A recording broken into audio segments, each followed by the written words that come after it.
What's up, guys? The MMA Casual here. I know I've been gone for a few weeks, but we're back. UFC 300 is just 5 days away, guys, and we're looking at the best UFC card of all time, hands down, no comparison. I mean, everything here could, at the very least, headline a UFC fight night. It's absolutely ridiculous, guys, and they're going to be short and concise breakdowns. I won't be too long on it, but I just want to get my picks out there. And be sure, if you like this, be sure to subscribe. Follow, go check out my Instagram, TikTok, the whole 9 yards. I am blowing up on Instagram right now. I'm almost at 40,000 followers while making this video. So huge thanks to all of you guys. I'm trying to do the same here on YouTube. So let's get to it. First fight of the early prelims, we're starting off with two former champions. We have Deiveson Figueiredo coming in against Cody Garbrandt. And Deiveson Figueiredo's the heavy -325 favorite. And all the odds I'm giving you right now are from the Hard Rock app, which is what I use, guys. So, you know, you might see some variation in the odds you've seen, but this is what I'm seeing right now. Garbrandt, a +230 underdog. For me, I just think Deiveson Figueiredo is in his prime. He's as elite as ever. He came up to the bantamweight division for his last fight against Rob Font. He looked absolutely fantastic, and he took out Rob Font, which in my eyes is significantly better than Cody Garbrandt in this day. Cody Garbrandt, of course, very skilled fighter, previous champion, very skillful in striking, but I just think Deiveson Figueiredo is the better mixed martial artist. And with that being said, I think Deiveson Figueiredo will win by unanimous decision this Saturday. Next up, the beautiful story of Bobby Green facing Jim Miller. We got to give it to Jim Miller coming in here and getting this opportunity. I love it, but it is the worst possible matchup for him. Bobby Green's an absolute killer. He's proven it time and time again, and I just think that Jim Miller, no matter what he does, he's going to be a step behind Bobby Green. If he tries to grapple, he's going to have issues getting him down. If he tries to strike against Bobby Green, well, we know how that's going to go. I just think Bobby Green is stronger, faster, and overall just more skilled at this point in his career. So I feel like we're going to see a lot of that. Bobby Green almost using Jim Miller as a punching bag. I think we're going to see a lot of attempts of counter punches, and then he's just going to be somewhere where Bobby Green isn't. It's just going to be really bad. That's my opinion on this. I hope I'm wrong because I really like Jim Miller, but I just think Bobby Green is going to outclass the shit out of him. And I think the odds are, I think there should be a bigger spread on those odds, honestly. I think Bobby Green round 2 TKO, and I'm pretty confident on that finish for Bobby Green. Next up, Jessica Andrade versus Marina Rodriguez, the number 5 against the number 6 in the strawweight division. I've seen both females be the favorite and the underdog in different apps, but the one I use has Andrade as a -130 favorite. Rodriguez is the +100 underdog. In my opinion, I just think Jessica Andrade power is gonna come into play. Marina Rodriguez is a very good fighter, very skilled, has taken out quite a few contenders, but Jessica Andrade, I think at UFC 300 is gonna get a finish. I see a TKO in the second round. I just think her power strikes are gonna be there. I think she's gonna get the better out of the exchanges, and I think she's gonna catch Rodriguez, and I think it's gonna be a short fight. That's my take. Next up, Jaylen Turner versus Ronal Moicano, the money man. I love the guy. I love both of these fighters. I think they're both very skilled.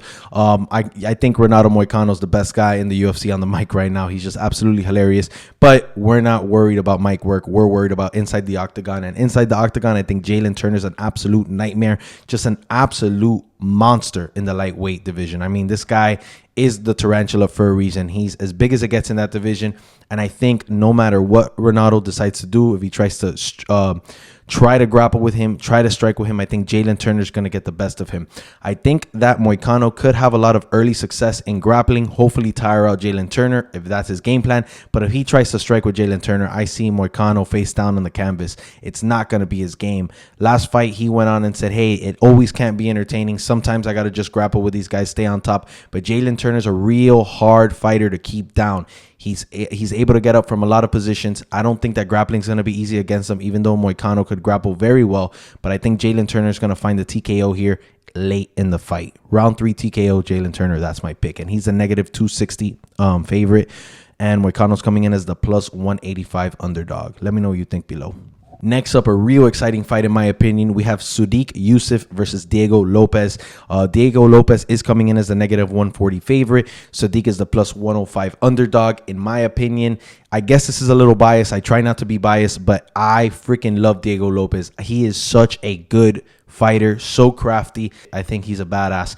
Sadik Yusuff is very good. He is very strong, and he is a problem. He is ranked. Diego Lopez is not ranked yet, but I think Diego Lopez is very crafty as a fighter, and I think he has a little bit of an experience in the UFC, while Sadik is more experienced, but I think Diego Lopez is coming in. I don't know if you guys follow him, but he looks absolutely peeled. He's training like a freaking animal, and I think that he's going to get the better out of the exchanges against Yusuff. I think he's going to try to grapple, and I could see Diego Lopez finding a sub late in the fight, and that's what I'm gonna go with here. I have Diego Lopez with a round 2 submission. I think he's gonna be crafty. He's gonna be good. He's gonna strike with Yusuff, but I think ultimately when in one of these exchanges they're gonna hit the canvas, and I think Sadik Yusuff's gonna have a problem getting away from Diego Lopez and his scary Brazilian jiu-jitsu. Next up, Holm versus Kayla Harrison. This is new for us, seeing Kayla Harrison in the UFC and fighting someone like Holm. He's been around the game for so long, hell of a kickboxing career, and then mixed martial arts, been champion. Kayla Harrison with quite the advantage here, grappling, but my issue is, will she be able to take down Holm? I think the answer is yes. And because of that, I think we're not going to see too much of an exciting fight. I think Kayla Harrison is going to do her best to exhaust Holm, take her down, and not strike with her. Of course, a lot of fans are not going to love that, but it's going to be her method to victory. And I think she's going to find a unanimous decision win over Holm. If Holm could get the best of her, stay up, exchange with her, I think, of course, Holm has the potential to finish her, but I don't see that fight going this way. I think Holm is declining a little bit. She is older, and Kayla Harrison's coming in hungry, and I think she's going to get that unanimous decision win. That's my take. Oh, and I didn't mention those odds, but Holm coming in as a plus 325 underdog. Kayla Harrison's at negative 500.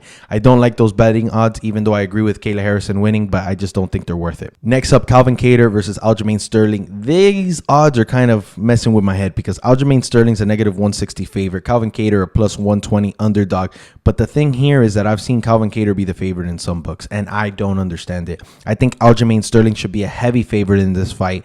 I think he's significantly better than Calvin Kattar all around, and we're talking striking, grappling, whatever you want to say, just a better mixed martial artist. He's more comfortable now in the featherweight division. His cuts aren't as rough. I think Aljamain Sterling is going to get an easy win here. I see an early submission for Aljamain Sterling. A lot of people are saying unanimous decision, but I think we see Sterling finish Calvin Kattar. Calvin Kattar hasn't fought since 2022, and his last 4 fights, 3 of them have been losses. Yes, he's fought guys like Josh Emmett and Max Holloway, but no, I just don't understand these odds. Again, I just think Sterling's a significantly better striker, fighter in general. Let's say you want to say they compete in the striking department. I think Sterling's going to take him down, out grapple the shit out of him, and he's going to find the sub. I think it's a pretty easy one. Let me know what you think, because again, I've been reading and seeing a lot of different things. All right, next up, Jiri Prochazka versus Alexander Ratchik. Light heavyweight division. Jiri Prochazka coming in as the underdog, plus 100, and I love this. This is my underdog pick of the night. Ratchik coming off an injury, very good, but I think Jiri Prochazka is the better fighter here. Very unorthodox and very hard to take down, where I think Ratchik is going to try to take this fight. Jiri Prochazka is hard to keep down, and even for someone like Glover Teixeira, look how that fight ended. So if these guys are going to end up standing and there's going to be exchanges, which of course there will be, I think Jiri Prochazka is going to find something that's going to put Alexander out. He's also coming off that loss to Alex Pereira, which I think has lit up a flame in him. Obviously, he has that champion mentality. He's fought some really tough guys, but he's coming back off a loss, facing someone who's coming off an injury. I mean, I don't know. These odds don't make sense to me. Maybe you guys know something I don't, but I don't think Alexander Ratchik could do anything on the ground to Jiri Prochazka that's going to finish him or put him in an uncomfortable situation where this fight goes a different direction. I think Jiri Prochazka finds a TKO finish here. And starting the main card, we have Bo Nickal versus Cody Brundage. Brundage coming in as the plus 850 underdog. Bo Nickal sitting at a beautiful negative 3,000 favorite. Absolutely bananas. I think this fight is a joke. Just like a few of Bo Nickal's last fights, they're just kind of feeding people to him to bring him up. What's he gonna do next? We need to see Bo Nickal at this point start, dealing with real deal guys. I mean, I just think they're feeding someone else to Bo Nickal. And I think it's disrespect them to have him in the main card over Jiri Prochazka and Aljamain Sterling. Either of those guys have done enough and are ex-champions, very recent ex-champions. I think they deserve to be on the main card, either or. It could have been either of those fights. But Bo Nickal over them in the main card, in any spot in the main card is ridiculous to me. But either way, let's talk about the fight. Bo Nickel, what's he going to do to Cody Brundage? The same thing he's done to everybody else. I think Cody Brundage obviously is going to be expecting his wrestling, and he's going to try to stay away from that. Bo Nickel's too elite in that department. He's going to take him down. I see him finding a sub early in the fight, round one submission. I do not see what happened to Woodburn happening to Brundage. I just think this is going to be a quick grappling match, and Bo Nickel's going to grapple the shit out of him. Another thing is, these odds, I never recommend betting on someone who's a negative 3,000. That's absolutely ridiculous. I mean, he's such a high favorite. It's not worth it. This is mixed martial arts. Anything could happen. Cody Brundage lands a nice hook, puts him out. I mean, it's just no value there if you ask me. All right, next up, and this is another huge underdog pick I have. We have, in my opinion, what might be the fight of the night. Charles Oliveira versus Arman Tsarukyan. Arman Tsarukyan, a negative 230 favorite. Charles Oliveira sitting at plus 170. I think Charles Oliveira is not being as respected as he should be. And don't get me wrong, I think Arman Tsarukyan is very good. I think he's going to have all the tools necessary to beat Charles Oliveira. But Charles Oliveira just looks so good. He looks so good against Benito Dariush. He's been able to match up with everybody he's faced in his last 10 fights. And he's just elite. He was a champion for a reason. And Arman Tsarukyan is the young up-and-comer, and he looks like a freaking monster. But we're going to be fighting in Charles Oliveira's territory. Arman Tsarukyan likes pushing the pace. He likes taking people down. I don't know if that could be his game plan against Charles Oliveira and his finish rate on the floor. On the ground. I don't think you want that. So what is Arman Tsarukyan going to do differently to beat Charles Oliveira? Is he going to try to strike with him? That's not the wisest thing either. I think Charles Oliveira's very underrated striking, and he's very powerful in his division. So what's the strategy for Arman Tsarukyan? To be honest with you, I don't think there's going to be huge changes. I think he's going to rather exchange with him than take him down, because taking down Charles Oliveira is probably the silliest thing anybody ever does. But here's my take. I think Arman Tsarukyan's going to have a great first round. I think he's going to actually push the pace on Charles Oliveira. Charles Oliveira is going to stay alive. And then somewhere along in round two, I think Arman Tsarukyan's going to keep that, thinking he has this real success story going on. And he's going to catch Charles Oliveira. He's going to catch him in a way that's going to put Charles Oliveira down. And since Arman Tsarukyan is not going to use his brain, and he's going to be on that, oh, I'm about to kill Charles Oliveira. Here's my win. Here's my window. He's going to get on top of Charles Oliveira, and he's going to hit the ground with Charles Oliveira. And this is where I think things go south for Arman Tsarukyan. I think Charles Oliveira is going to win this fight by submission, a very sneaky submission that no one in the crowd sees coming. I think that Arman Tsarukyan is going to look like the live odds favorite for the majority of this fight, and then Charles Oliveira is going to find a way to put him out with his IQ. Very specific, but I see Charles Oliveira round two sub. I love it. Again, this fight could be very close. I just think Arman Tsarukyan's going to look a lot better than Charles Oliveira at the start. I think he's going to come out. The guy is just going to look as fresh as possible, be as fresh as possible. I think he's going to have a lot of energy. It's UFC 300. I think Charles Oliveira is going to be sitting back a little more, be a little more mature in there. And that's why I think it's going to look like Arman Tsarukyan is really putting on the work towards Charles Oliveira. But overall, I think Oliveira gets this win. Justin Gaethje versus Max Holloway, what people think is going to be the fight of the night. I don't disagree. I think it's going to be a great fight as well. Negative 220 favorite is Justin Gaethje. Holloway sitting at plus 155. To be honest, the fact that this is 5 rounds is absolutely bananas. We are going to see CTE and brain damage at a crazy scale. Like these guys are going to do damage to each other. Now, if this was a 3-round fight, I think we make it to decision. I think both of these guys are extremely durable.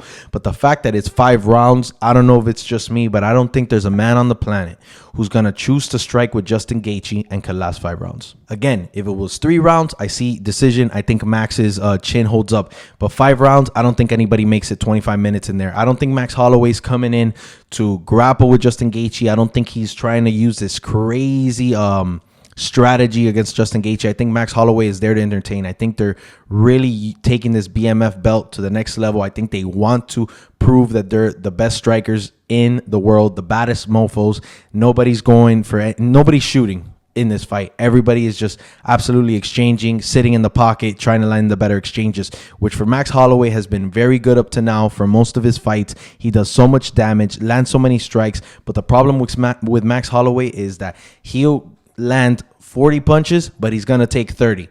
And I just don't think that's something you could do against Justin Gaethje. Justin has a size advantage. In my opinion, he has the power advantage. I mean, that's very apparent. I think he's going to utilize his leg kicks very well. I think Max Holloway's going to look good, but I think he's just going to continuously get beat up. And I think truly that there's a huge gap in this fight, and I think Justin Gaethje is just going to beat the living hell out of Max Holloway, and he's going to take it for a few rounds, but ultimately Justin Gaethje is going to find something that Max Holloway hasn't seen before, and it's the power he has towards his chin, something he's never felt before. It's going to be like a truck to the face, and I think Max Holloway is actually going to get knocked out for the first time in his career. You heard it here, guys, and to be honest, I think that's going to happen in round number 4. I think Gaethje's going to find him. Zhang Weili versus Yan Xiaonan. All right. Zhang Weili, negative 450 favorite. Yan is a plus 300 underdog. Both of these fighters are elite. Obviously, I mean, we're talking about a title fight in the UFC, so that was a dumb thing to say. Zhang Weili's just too good, in my opinion. Zhang Weili, I haven't seen a reason to bet against her in her career. Yang Xiaonan, very good, but there has been holes in her game. I think Zhang Weili ultimately is just going to be the craftier fighter. I do see Weili potentially finding a finish, but I'm leaning towards more of a unanimous decision. I think this is going to be a really fun fight. I think both of these female fighters are as good as it gets in their division. I mean, I don't think there's a better matchup right now in female fighting, so I'm excited about the fight, but I have Weili winning it in unanimous decision. Alex Pereira versus Jamal Hill, the light heavyweight title on the line. This is a great fight. Negative 145 favorite for Alex Pereira. Jamal Hill sitting at a plus 110 underdog. I mean, this fight is also all over the place for me in my head. I think Jamal Hill's a little overly confident. I think he's taking everyone, picking Alex Pereira over him personal. And he's like, is this a freaking joke? And I kind of agree. I think everyone's leaning to Alex Pereira, but almost leaning for the wrong reasons. Jamal Hill's a bad dude, man. And to be honest, if we have to compare chins, I'm more comfortable with Jamal Hill taking strikes than Alex Pereira. And Jamal Hill's a strong dude. He's a very good mixed martial artist. To me, looks a little out of shape, and he's coming off a rough injury. So fighting someone like Alex Pereira, who's going to throw some crazy leg kicks, who's going to hit you with shots he's never felt at the end of the day. Jamal Hill's probably never felt anything like Alex Pereira's power. I think Hill's a little overly confident. He says he's going to strike with him. If that's the case, if this is all true, I mean, Alex Pereira is the better striker here. He's going to put him out, and that's my take. I think Alex Pereira is going to win TKO round 3 if we make it that far, but definitely a TKO finish for Alex Pereira. Jamal Hill's good. Maybe this is all just a mental game he's playing. Maybe he's going to go in there and he's going to try to avoid Alex Pereira at all costs, avoid his leg kicks, avoid striking with him. And I think if Jamal Hill chooses that route, I think he has a significantly better chance of beating Alex Pereira if he tries to take him down, exhaust Alex Pereira, and really test his grappling. But if this is going to be a stand-up match, which Jamal Hill makes it sound like it's going to be, I think Jamal Hill is toast. But I think this fight really depends a lot on Jamal Hill's strategy and what he intends to do. But the exchanges are going to go for Alex Pereira. And I just really don't think Jamal Hill has ever felt power like Alex Pereira up to this point in his career. So I think it's going to be a long night for him if he wants to stand in front of his gloves. Let me know what you think, guys. I hope this video was fun for you. If you like my picks, let me know below. Let me know where you disagree. But whatever you do, don't forget to subscribe and go check out my Instagram.